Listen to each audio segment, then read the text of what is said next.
speaker is the president and executive director of the Virginia Campaign for Liberty. This woman is a legend in the liberty movement because she started and organized the first independent state organization, and all of a sudden it was happening all over the United States. She's one of the most successful of these entrepreneurs in taking the cause of liberty to the local level. Please welcome Donna Holt.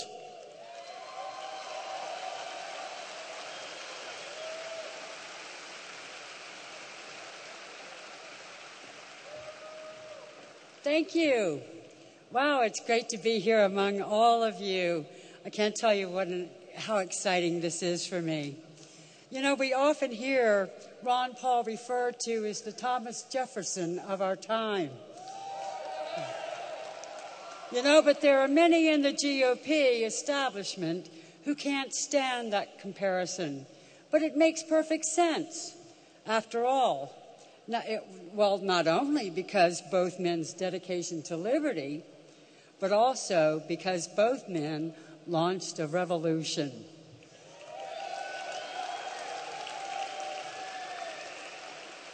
And today, there's no denying that you and I are in the midst of a Ron Paul revolution that is growing bigger every day. And it's a revolution that's being led by grassroots leaders just like you from all over the country.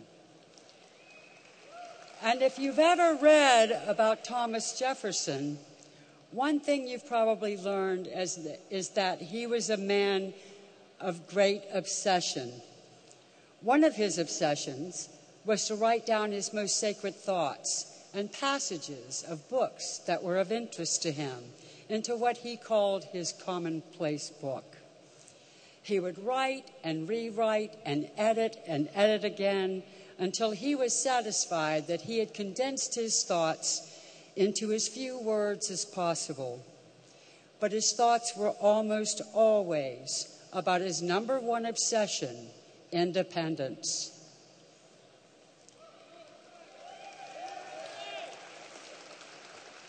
Jefferson's writings led him to craft the most famous sentence and a half in all of American history. It's one you all heard, but perhaps you never considered how very powerful that sentence and a half was. It reads, "We hold these truths to be self-evident, that all men are created equal, that they are endowed by their Creator with certain unalienable rights, that among these are life, liberty, and the pursuit of happiness, that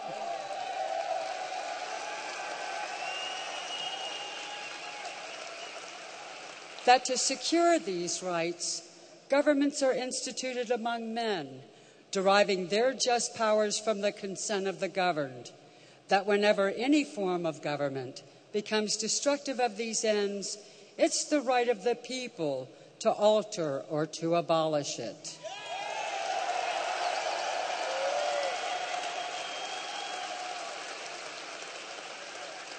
Jefferson's sentence and a half announced the American Revolution and gave birth to a new nation.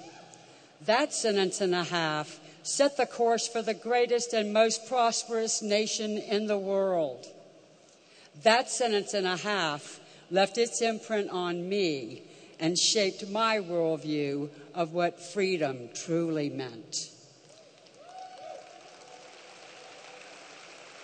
It meant that the role of the sovereign would be performed by people like you and me. It meant that my rights wouldn't come from government, so they couldn't be taken away by government. It meant that the powers government had would be limited to just those powers granted to it by the people. Those powers would be simply to secure our rights, and whenever government overstepped their authority, it would be our right to choose to abolish it.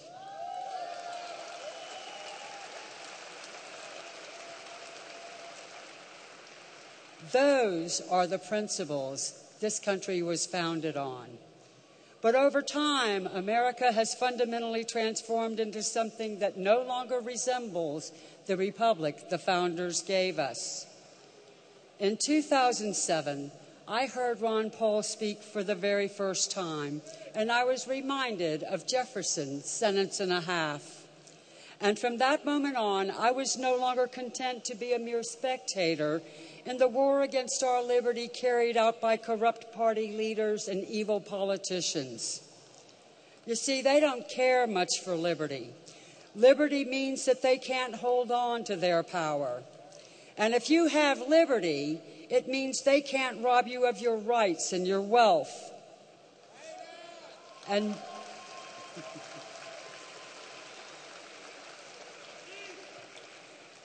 most of you have traveled great distances to gather here today for one reason: liberty.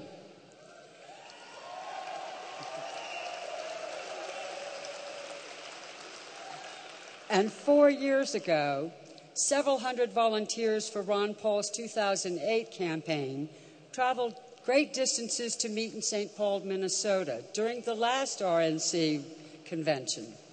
They were selected to attend a leadership summit for the intense grassroots training provided by Mike Rothfeld, and I was fortunate enough to be one of them.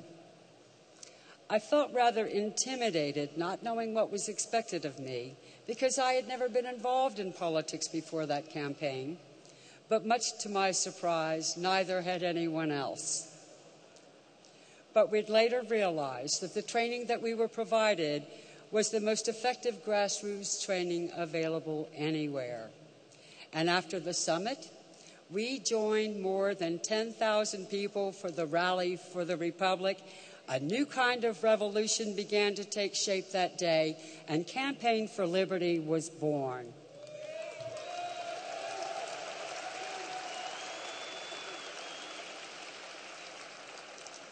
And I returned home with a greater confidence that I was now armed with the tools necessary to begin to change the shape of the future of politics.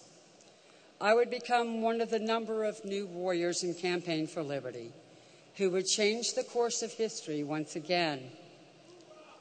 We knew that if we were going to reclaim the Republic, we had to begin in our own backyards, where corruption in government takes its evil roots. In the 4 years since, we have recruited more than 500,000 members who believe in the message of liberty just as you do, as the founders did. It is a message so powerful that people like you and I are willing to travel great distances to hear it. It's a message so powerful that throughout history, men have been willing to fight and die for it.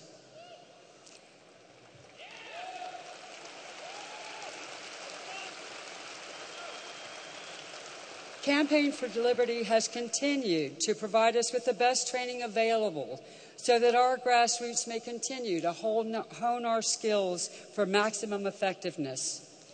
In 2007, I had never been involved in politics before, and today I'm the Virginia C4L State Director.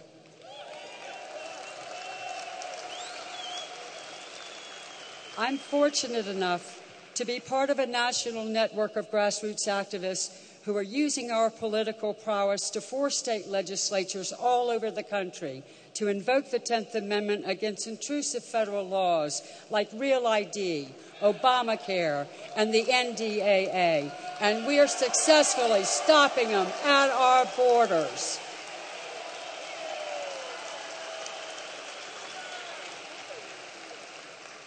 We've wielded our political might to force the repeal of countless bad state laws, and we've stopped local ordinances dead in their tracks that would rob us of liberty and property.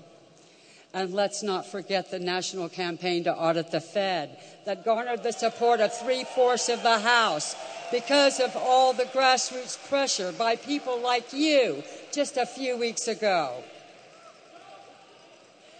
And despite the opposition of establishment party leaders, we, the grassroots, elected a new wave of leaders like Congressman Justin Amash of Michigan, Senator Rand Paul of Kentucky, and Senator Mike Lee of Utah in 2010.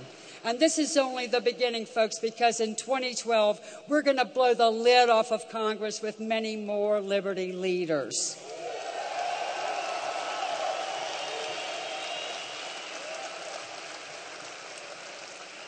And in spite of all the obstacles from party leaders, Iowa Ron Paul campaign co-chair A.J. Spiker was elected to serve as the Iowa GOP state chairman. And Virginia's own Chris Stearns was elected as Virginia's 3rd District GOP chairman, and Chris was also elected to serve on the RNC Platform Committee.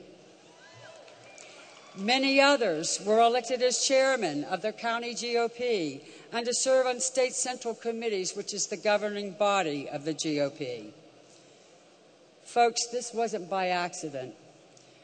Ron Paul has long encouraged us to engage in the process, and we had learned that the only way to ensure fair elections was for us to oust the corrupt party leaders who would dare to stand in our way and reshape the party from within.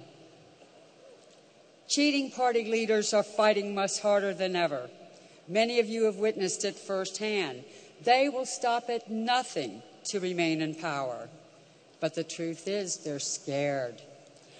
The Campaign for Liberty grassroots has accomplished more in 4 years than other grassroots organizations have been able to accomplish in decades, and they know we're gaining on them. They're hanging by a thread, and it's only a matter of time before they lose their grip, and we will win. Like Thomas Jefferson, we at Campaign for Liberty have an obsession, and it's called liberty.